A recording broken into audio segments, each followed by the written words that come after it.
The advent of the nerve gear was something of a new age.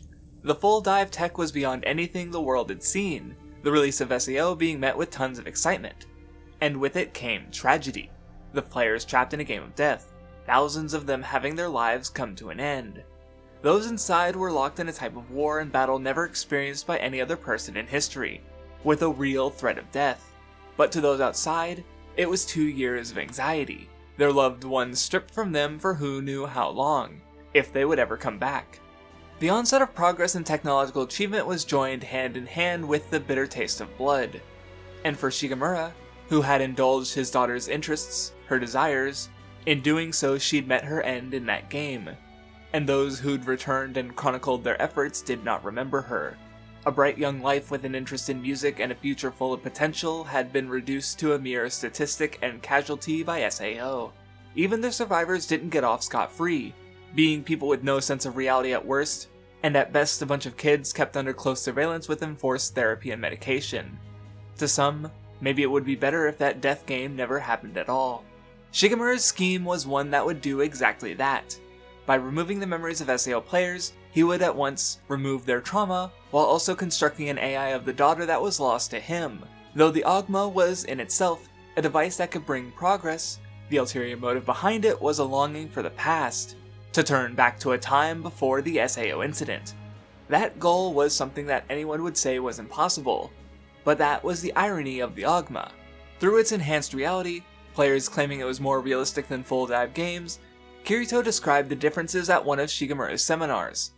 Full dive games place the user in a virtual world that becomes the reality of all its players, while the Ogma masks the real with a layer of the virtual. Shigemura even casually brings up the traffic incidents occurring as a result of the Ogma, those less aware of the reality around them due to the veneer of the virtual clouding their senses.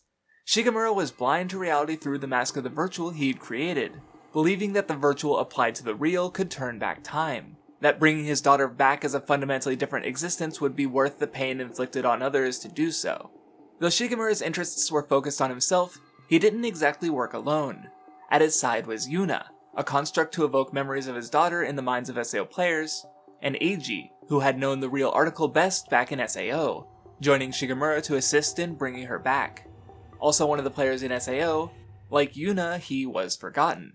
Only those who'd fought to end the game were remembered, him and Yuna not being worthy enough to be logged in history. But in Eiji's case, his past, weak self was one he too wanted to forget. In Ordinal Scale, he fought not as Nautilus, but Eiji.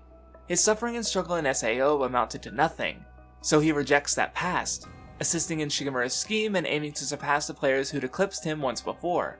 So while they were playing a game, reducing their reality in the virtual Ogma, Eiji relied on reality enhanced by the Ogma, making use of the relaxed states of the players he preyed upon. His technological enhancement gave him the edge over the others, a strength he now had that he hadn't before on even terms in SAO. But to rely on that power meant that his strength would only take him as far as the tech. Kirito himself couldn't bring out his true strength if he were only playing a game, as it stated that his true power can only come out when the fight is real. And that real power came out when his past with his friends and everyone's lives was at risk, allowing him to push beyond Eiji's tech. Once stripped of it, Eiji was back to the weak man he'd tried to reject. By refusing his past, he could not begin to overcome it, the mask of the virtual over reality ultimately giving him no strength at all. In his failure, Shigemura rejected him, chiding him for not using the tech he'd developed properly. Like humans had forgotten Yuna, Eiji had failed his technology. Shigemura put more weight on the perfection possible in machines, rejecting human spirit for what he could do with AI and Ogma, even if that human spirit came from AI in the first place, an echo of the real thing it was made to replicate. If Yuna had experienced SAO, then it only made sense that her echo too recognized the reality that Shigemura rejected. As she tried to argue against Shigemura's plan, he suggested that the only reason she was doing so was because of her self-preservation protocol as an AI. He looked to the machine beyond the human while lifting the system once made and discarded by Kayaba. Under the Ordinal system, the top player becomes immortal in the mechanics, Shigemura placing Yuna there to protect her. But that system was one Kayaba rejected, as he came to value the human spirit over technology. While Yuna wasn't trusted by Shigemura, she still aimed to escape him as best she could. From Yuna's music, an arc of Yuna's emotions and feelings can be clearly read. Rather than the entire songs, I'll primarily be focusing on snippets of lyrics played in the movie and the events there alongside. The first song, Longing, plays as Shigemura's plot begins, with a boss from SAO there to begin to trigger memories from the SAO players. Yuna's song 2 calls back to SAO and Aincrad.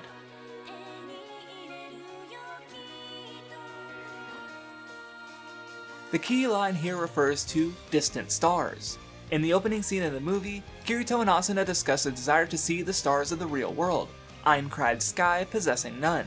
Newborn wings are for those experiencing real dive for the first time, and to fly, yearn for greatness, and go to those stars is for the players of SAO to fight and leave the game. Longing is akin to a song that Yuna might have sung while trapped in SAO, to urge the players on and support them, aiming to give them hope in their difficult situation. But it doesn't end there.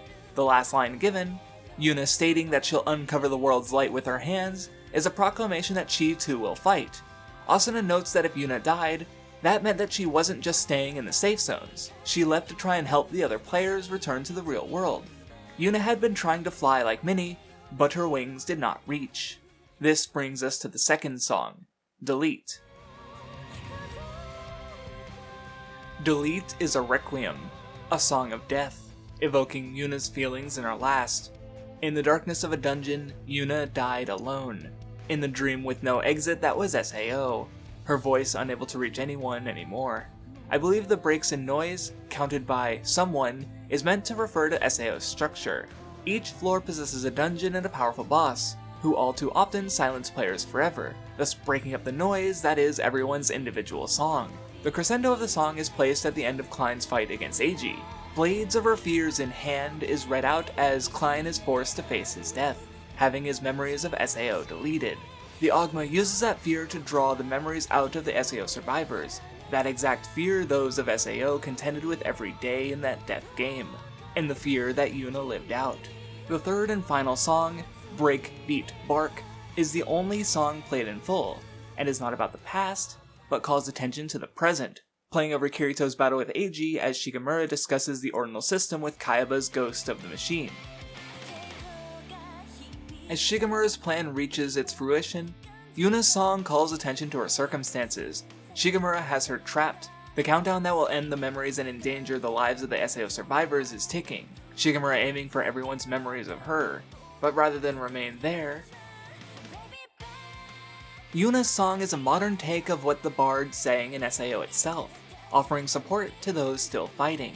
Ideologically, she opposes Shigemura's obsession with bringing the past back. He still wore the bracelet linking him to his once living daughter, but that daughter remarks on the future and the struggle for it.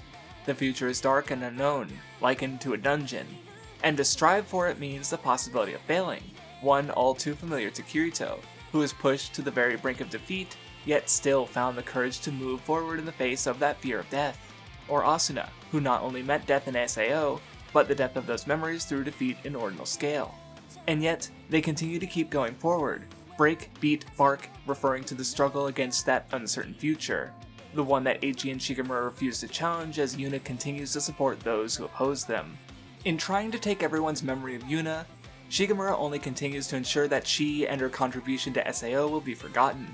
The chord she left in the hearts of the survivors, something they need to protect by fighting against him. Eiji, unaware of Shigemura's plan to take his memories, fights in anger and rage at being forgotten, yet helps a scheme in which everyone's memories with her are forgotten too. Though Eiji heard her most clearly in SAO, her song is not for him who feared the future. The last lines of the song play over the climax of Eiji and Kirito's battle. Not one to rely on systems or technology, Kirito rips away Eiji's tech, leaving him the weak person he was aiming not to be, Kirito realizing his pure ideals as Eiji failed to materialize his. In rejecting Shigemura and Eiji, though Shigemura cites her self-preservation routines, Yuna's path is one that will more strongly sustain her. By letting the SAO players keep their memories of her, she remains alive, if only in their hearts. Shigemura couldn't accept that solution, distrusting of human spirit, and was not entirely wrong for doing so, as the book of SAO's history had no mention of the one he still remembered so deeply. But while he tried to erase SAO, the survivors who accepted it were able to fight for their future, just like they did in that death game. The one who'd most slipped away from reality was not the survivors of the death game, but the creator of the Ogma. They had already accepted their reality. Though SAO was brutal, stripping away 2 years of life in the real world and leaving many with struggles all of their own to live with, they could overcome them. The game and the connections they made there giving them strength to face their difficulties in reality. Those 2 years were part of who they were. Though they'd suffered and struggled, they'd become stronger for it.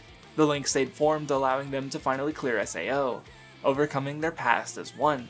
Yuna's support at their backs just like then. Facing a risk of death, they didn't just survive SAO, but valued their time there so much that they went back. Going through that death game once again if that meant keeping everything they'd had from their time there. While Shigemura couldn't accept the loss he was distant to, those he opposed could face that death and accept that loss. As his scheme crumbled around him, the bracelet broke, his link to the past gone, but his memories would remain, the same as everyone else. The only way to truly make progress and go to the future is to accept the reality of the past. Acknowledging their past, remembering Yuna, SAO was finally able to be put to rest. As always, I'd like to thank my patrons, Brian Nesseth, Dojo32161, Thanks Naturad, Flarbu, Glugel, Mohammed Akim, Mr. Cynical, Bayanort, Brorike, Tengoon, Sam Bellmeyer, Offline But Not, and Justice Man, and thank you for watching.